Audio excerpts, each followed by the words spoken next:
Good day, everybody. I greet you in the name of Jesus Christ. And today we speak and we read out of Romans 8, verse 14, which says, "For all who are led by the Spirit of God are sons of God."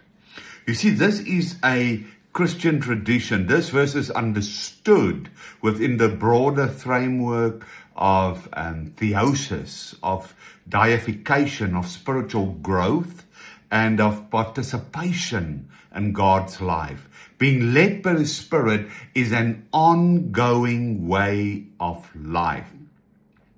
This is not a verse referring to occasional inner feelings, impressions, or personal revelations. Rather, being led by the Holy Spirit means gradually conforming one's life through God's will. And how do we do that? Through prayer, through repentance, through participations in the Eucharist and the Holy Sacraments, through obedience of Christ's commandments, through growth in virtue. So obedience is a very, very important thing. Because when we're obedient, God manifests. He comes and confirms himself in his word. A person is shown to be led by the Spirit where the fruit of their life, not merely by the fruit of life, not merely by subjective experiences. So that is when we participate as sons of God, where we've been adopted by grace, by mercy, and by God. You see, we need to understand that how the spirit of adoption functions. And that comes out of that unity.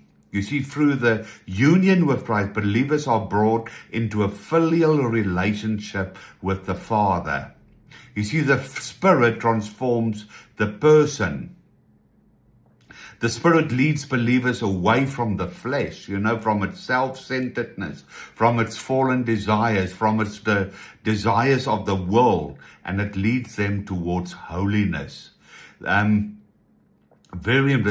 a synergy, a cooperation, a partnership that takes place between divine grace and between human freedom. That human people have got the freedom to make a choice to participate, and then the Lord's grace is upon that participation. The Spirit leads, but human beings are not passive. That is what you need to understand. This is not a passive relationship. Christians must freely respond to God's grace through faith, through obedience, and through repentance.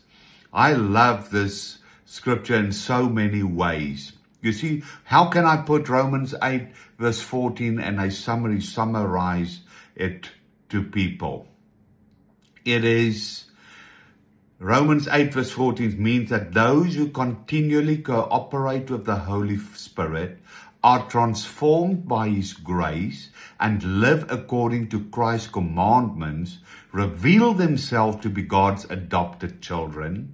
And the verse is less about receiving private spiritual guidance and more about a lifelong participation in the life of God through the Spirit.